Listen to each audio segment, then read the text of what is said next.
欢迎收看《南方特搜报》，我是赖昌邦。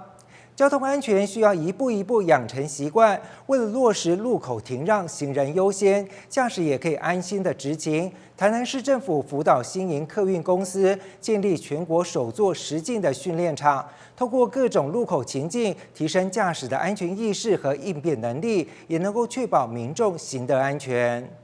根据统计，大台南每天约有2800班次的公车在街道行驶。台南市政府为了彻底落实路口停让、行人优先，特别辅导补助新营客运公司建立全国第一座实境训练场，实地演练小朋友过马路，或是有人过十字路口还低头滑手机等情境，借此提升司机的行车习惯和安全意识，确保安全。我们身上的车上的朋友要过马路，见手持白手杖的视障行人通过路口，驾驶应耐心等候其完全通过。不管是无号志的路口，或是有号志的路口，不管是有轮椅，或是有小学生，或者一般的市民，或者是比较漫不经心的在滑手机的，其实各种情境都有。那也能够提供让我们驾驶同仁能够这个心平气和的这个其实开公车或开大型车，有那么多的生命掌握在你的手上，掌握你的方向盘上，我们还是要多努力。新营客运将原本停车空间发挥创意，变成安全训练场，让参与启用仪式的公路总局相当肯定台南做了很好示范，期待未来可以推广到其他客运业者，一步一步养成交通安全的习惯。记者顾文吉台南报道。为了强化行人的安全通行观念，高雄市政府新闻局邀请了正妹警员小贝合作拍摄交通安全宣导短片。这位小贝警员呢，平时在社群网站上就时常的发布交通安全影片，目前已经有5.5万人追踪。而这一次，他和新闻局合作，要带领大家一起进入交通安全小教室，营造安全有序的交通环境。留着一头短卷发，加上清新亮丽的外形，他是绰号小贝的前镇分局警员蔡玉贝。路口慢看停。绑起马尾，再穿上制服，转换不同的风格，拍起宣导短片，要带领大家进入交通安全的小教室。因为这次要宣导的主题是我们平常去学校都会宣讲的主题，所以拍起来原本要预计半天的时间，然后大概30分钟就完成整个拍摄，算蛮顺利的。交通状况层出不穷，为了提高市民的交通意识，高市府新闻局与超正警员合作拍摄宣导短片，提醒汽机车行经路口应该减速慢行，以及汽车驾驶应该要特别注意车辆 A 柱的视线死角，确认没有行人或车辆在安全通行。还有遇到斑马线时，车辆和行人要距离3公尺，并完全停下来礼让行人，才能确保用路人的安全。我们再复习一次：慢，路口转弯减速慢行；看，确认左右有无行人；停，完全停下，行人先过。你记起来了吗？其实小贝不是首次和市府合作，先前就与交通局合作拍摄399宣传短片，大受好评。是2个完全不同的风格。那交通局那个因为是广告影片，然后换了很多场景，所以拍摄的时长是蛮长的。那这次就比较简单，然后把这个观念宣导给大家，所以用的时间没有很多。那2次的经验，我觉得就是这样的拍摄经验，我觉得非常的特别，那也非常的喜欢。平时小贝也会进到学校，跟小朋友们分享交通安全知识，告诉他们一定要走在人行道上，若是没有人行道，也要靠左边走才能看见来车，确保安全。跟有别于以往，就是靠右边走，因为靠左边走，面对来车比较有办法做出反应。那小朋友，我还有就是提醒他们一定要走，就是天桥、地下道跟行人穿越线，就符合这次的主题。那如果爸妈接送的部分呢，就是爸妈如果有行经这个行人穿越线的时候，一定要停下来礼让行人。行经路口谨记慢看停的原则，才能确保用路人的交通安全，打造更友善的用路环境。你我多停让，交通安全更有保障。记者潘志光、庄淑婷高雄采访报道。现在不是只有到超商才能够吃到冰沙，现在就连去公所也能够吃得到。天气炎热，台南市东山区公所启动贴心服务，为洽公的民众奉上一杯用当季水果打成的冰沙，提供最贴心、最清凉的服务。民众吃着冰沙好消暑，但这个地点是在台南市东山区公所。做欢喜也做凉啊，做好吃，很好啊。对民众这样很贴心啊。东山区公所6月启动贴心服务，与坎顶福安宫以及农民合作，为洽公民众奉上一杯冰沙，用东山最对时对味的芒果做成冰沙给民众享用。咱东山呢，有名的出产什么水果呢？大项拢有，有什么货？有咱的木瓜，有咱的酸叶，有咱的奶枝，有咱的火龙果，还有咱的西瓜。咱不以无同的这个季节所出产的这个水果呢，咱有拍无同口味的这个冰沙，要让咱大家来享用。市长黄伟哲也特别到区公所将冰沙一一送给洽公的民众。他称赞区公所的这项创意，表示区公所是市政府在各地第一线的单位，除了做好基本服务之外，也要让民众感受到公所用心为民服务的品质。大家记得以前陈水扁前总统在担任台北市长的时候，就首创民众到公所或市政府机关洽公的时候，公务员会帮他们奉茶，而且把柜台降低。今天我们台南市东山区公所，他们提供很多新鲜的水果，然后加上我们的机器，变成一个新的这个湿乐冰，那这个很厉害的。所以说，为民服务创新啊，更加一步。东山区公所表示，冰沙将从6月供应到9月，时间是每天早上10点半到下午3点。欢迎民众来公所洽公的同时，别忘了来一杯透心凉的冰沙。记者杨春怀台南报道。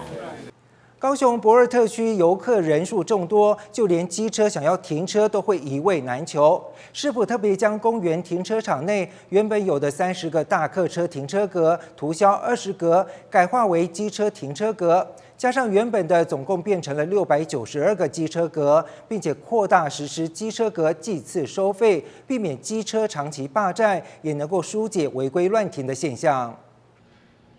駁二艺术特区经常举办文艺展演活动，观光局年报统计，去年游客就高达600多万人。都市里寸土寸金，停车场一位难求。市府发现这样的情况，为了疏解违规临停的情形，将周边的公园停车场原来30格放置大客车的位置涂销了20格，来增设441格的机车位，加上原有的251格，目前共有692个机车停车位，让附近民众方便上班停车，旅客来駁二游玩也不怕找不到位置停。因为我平常本身在这边上班，那其实到假日的时候啊，这边的机车位都是供不应求，然后政府啊，他们常会临时把这边指派成机车的临时停车场。那我觉得这次把它整体的规划直接变成一个常态的停车场，我觉得是非常好的。然后对民众来说也是比较方便，因为这边附近有 Life Warehouse 嘛，跟高流，所以只要演唱会的时候，这边就会有很多人，所以我觉得这样的规划是一个蛮好的。觉得这个是还蛮好的做法啦，因为我们其实像駁二这边，我自己是高雄人，所以駁二这边其实到假日其实摩托车位置是还蛮满的，不太够。对，我觉得这样政策其实这样还蛮符合这边需求的啦。以往这边机车格不用收费，但为了避免有民众长期霸占或是停放无牌车、废弃车，影响民众停车权益，造成维护上的困难。交通局针对停车场以及周边大义街、必信街与新化街等路段，也做了场地收费管理。我觉得还可以，对，我觉得还蛮正常的啦，还蛮正常的价格。我觉得还算合理的价格。因为毕竟也是使用者付费，那边是属于观光游憩区哈。那在駁二啊，还有大义仓库那边，其实就是流动性的客人比较旅客比较多，所以呢，我们再把那个机车停车场纳入收费哈。那纳入收费的话，就是计次啊，每一次15块，但是隔天另计啊。那所以这692个，我们从6月12号开始就采用计次的机车停车收费。那为了做一个均衡，所以我们也把周边的89个停车格也纳入了停车收费，机车停车收费来取得一致性。交通局表示，为了改善游客停车的困扰，以往会在连续假日时将大型车区域临时让机车停放。经过多次观察，发现大客车停车需求不高，所以保留了10个大型车格，将其余的位置增设成机车停车位，同时也将原来大型车格区域有破损的铺面进行维修，提供民众更安全舒适的上下车环境。记者潘志光、何文瑜高雄报道。越来越多的银发族愿意外出运动，甚至上健身房的课程。而高雄有一间健身房就推出适合长辈好上手的器材，提供友善的运动环境。高雄长庚医院职能治疗师也指出，如果长辈不便外出，在家里就可以做一些简单的伸展，来防止身体老化和延缓失能。已经60几岁的吴妈妈，几个月前发现自己的肌力大不如前，看着年轻人都来健身房运动，听说健身房有推出适合长辈使用的器材，于是想说也来尝试看看。看着吴妈妈踩着风扇车，还有训练全身肌群的划船机，竟然毫不费力。那进来以后，我发现我的那些关节，有就比较不怎么灵活，肌力也好像有一点退了。那经过我来这边，经过差不多7个多月，将近半年，我觉得我的那个体力还有肌力逐渐在提升，对，所以我就持续的养成我来这边的习惯。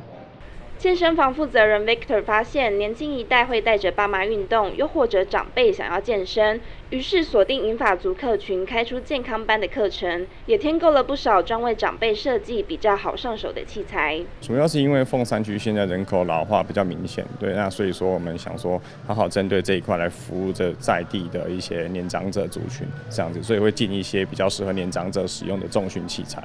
对，那让他们可以喜欢上这项运动。对，那照顾他们的晚年生活，让他们自己可以自给自足。虽然银发族运动风兴起，但还是有些长辈无法外出。职能治疗师也表示，为了防止肌少症或是退化性关节炎等情况，其实亲戚朋友陪长辈在家就可以简单做些伸展，也能让长辈有想持续运动的动力。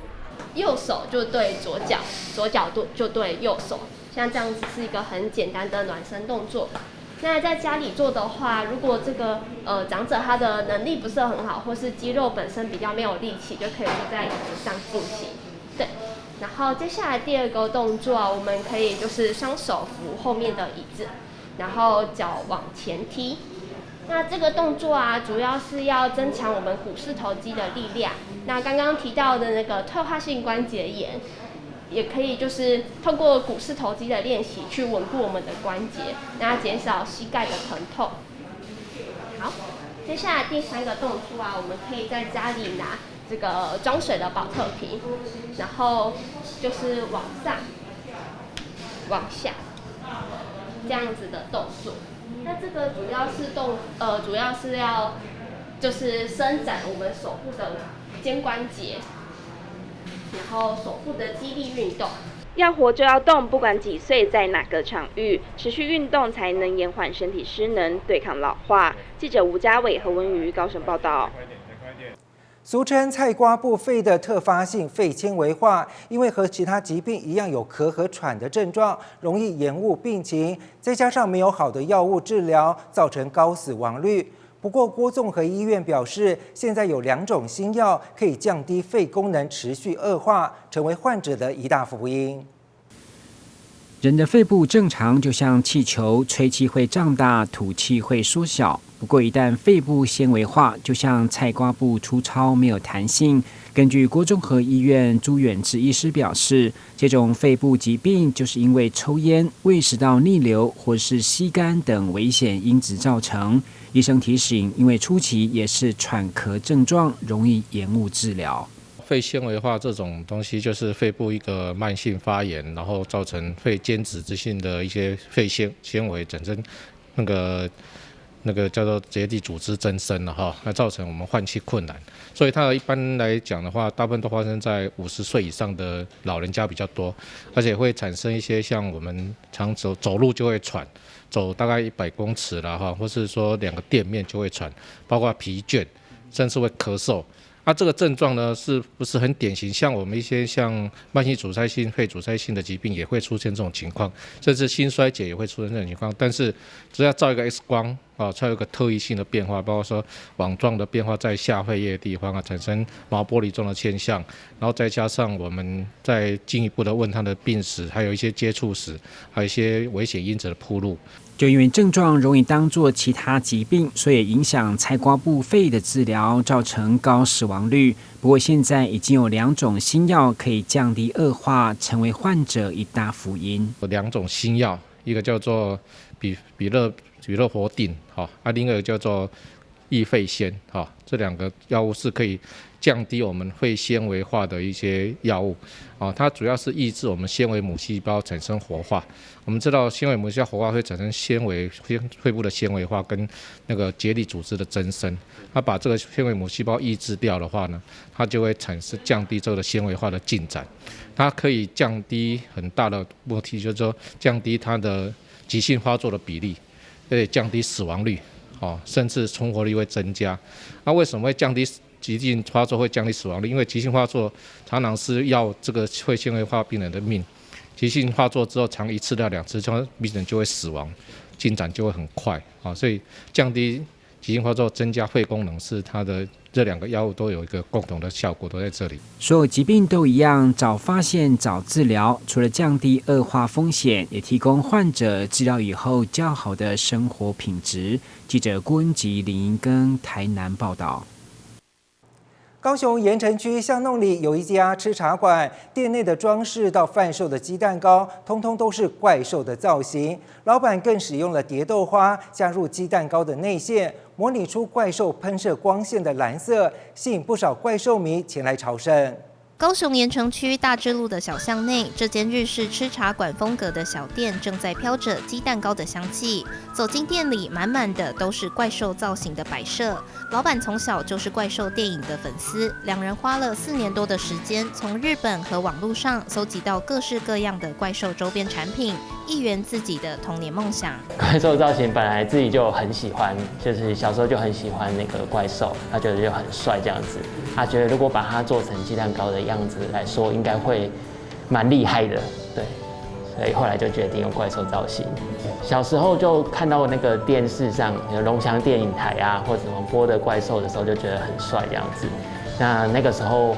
还没有钱可以买那些东西，所以长大的时候就开始收集很多东西，这个怪兽的东西这样。这里其实是鸡蛋糕专卖店，而且连鸡蛋糕的造型都是怪兽。除了外观可爱，两人用心钻研口感和口味，在味道上也绝对不马虎。我当初去烘焙坊学完之后，自己烤起来很干。其实有些朋友试吃完就是给我的回馈没有到很好，所以我们后来又在自己去调整，自己去尝试。然后就尝试出来，后来调出来的感觉比较湿润一点，比较像是蛋糕的口感。那因为加了鲜奶，它比较就是没有再另外加水，然后也不会说可能加一些额外添加物，所以其实也之前遇过有些客人他可能容易会有胀气的问题，可是他就说他吃我们的鸡蛋糕不会，因为我们当初做的时候就是想说鸡蛋糕的口味一般大家比较常见，可能像是卡士达或 Oreo， 那我们就想说，既然鸡蛋糕我们要做外形跟人家不一样，那我们内馅的话也想说可以做特殊一点。那像原质兔奶，就是我们是用哥吉拉不是有一个射线，它放出来射线是蓝色的，那我们就是用蝶豆花把它加入卡士达，然后染成蓝色内馅，这样就是跟一般的卡士达比较不一样。然后也是用天然的成分去做。把它煮过这样子，所以其实小朋友吃的也是可以很安心。除了招牌蝶豆花卡士达，店里还有少见的红酒苹果柠檬乳酪。过去带着餐车环岛的经验，更成为如今开店的灵感，因此出现了限定的剥皮辣椒口味。那还有像红酒苹果跟柠檬凝乳这2种就是我们在做馅料的时候，我们觉得一般去吃甜点不是会吃到很精致甜点的内馅，那我们想说这么精致甜点内馅是不是我们也可以把它拿来当成鸡蛋糕的馅料，就是让一般的平民小吃可以就是你有不一样的体验这样子。剥皮辣椒，对，剥皮辣椒是我们在花莲的时候，然后就当地就有遇到也是很喜欢怪兽的朋友，然后他们就推荐我们说你们怎么就是因为我们那时候就想很久，想说要找甜的内馅，可是他们就说，那你要不要就是有一种逆向操作的感觉，就是包一个咸的，就是比较特殊。那想不到包进去之后，就是反应还蛮好的，就是他们觉得这样咸，就是有点辣辣咸咸的，然后又加上鸡蛋糕面糊的香气，就是蹦出一个新的味道这样子。我是桃园来的，然后是在 FB 跟 IG 看到，就刚好这几天来高雄玩，就顺道来这边。真蛮喜欢怪兽哥吉拉的，就还蛮喜欢这里店里面的氛围，就是蛮日系的。今天点蝶豆花跟当日限定桑葚口味，还不错。蝶豆花吃起来甜甜的，然后它的颜色刚好也是像哥吉拉吐出来的那个原子一样，对。因为对怪兽的热爱，还有对美食的梦想，老板一路从经营餐车到开店，都有许多回头客造访支持。下次到高雄盐城区，不妨到这间可爱的怪兽小店来段轻松的下午茶时光。记者吴家卫、李凡飞高雄采访报道。在高雄市楠梓区的紫坪公园，可以看到台湾少见的炮弹树。大树一根一根的直立着，而树干上挂着硕大的圆形果实，旁边还有花茎沿着树干生长。伴随着鲜艳橘红色的花，远远还可以闻到浓郁的花香，相当特别。来到高雄市梓官区，走进紫坪公园里，可以看到有非常奇特的景观。大树一个个直立挺拔，树干上挂着一颗颗巨大球形果实，长相有如炮弹般坚硬，非常壮观。这是难得一见的炮弹树，远远还可以闻到它独特的花香。花朵确实是很漂亮，很漂亮啊！还有它的那个香味。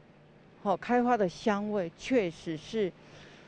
闻到的人会着迷。那个果实是蛮大的，像婴儿头一样。可是虽然是炮弹树，可是它不爆炸。可是砸到的话，真的会要人命。炮弹树的原产地其实大多是在热带美洲，在台湾并不常见，但在紫坪公园有30多棵。它的花茎会沿着树干生长，花朵呈现鲜艳的橘红色，在夜间和清晨时，花香会特别浓郁。因为果实外形有如炮弹而得名。炮弹树为玉垒科落叶乔木，树皮为灰白带黑褐色，主干上生长着弯曲的花茎，开出巴掌大的橙红色的花朵，是非常典型的干生花。果实为茶褐色的圆球形状，悬挂于主干上，其直径可达15到20公分，就像古代的炮弹。鼓励民众可以到高雄市的紫坪公园去观赏。紫坪公园的地理位置横跨省道台19线的东西两侧，欢迎民众前往观赏。紫坪公园整个的占地是1.5公顷，104年因应当地的景观需求，拉近城乡平衡，重新改造完成。民众要去公园，可以从国一下冈山交流道介寿东路往冈山方向左转，保米路到梓官，接台19甲线到梓官路，骑到大宅巷，就可以到紫坪公园了。市府养工处也提醒市民，虽然炮弹树不会爆炸，但观赏时还是要保持安全距离，避免硕大果实突然掉落发生意外。记者吴家伟、何文瑜高雄报道。以上就是今天的南方特搜报，感谢您的收看，我是赖昌邦，我们下次再会。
不少人狂收到疑似朋友要求加赖的讯息，或是理财专员以急事或是声称投资名牌诱导点选假网址，一不小心就会被骗取个资，造成财务损失。提醒您以下注意事项：1. 不要点选来路不明的连结，或是输入个资与密码。2. 若来电显示号码很奇怪，小心不是朋友，是诈骗。3. 不要相信来路不明高获利的投资名牌。4. 收到疑似诈骗讯息，应立即回报垃圾简讯，并且封锁与删除。5. 可拨打165反诈骗咨询专线，或是上165全民防骗网、买购骗网站，或是台湾事实查核中心查询是否遭到诈骗。钓鱼讯息不乱点，小心求证，拒绝诈骗。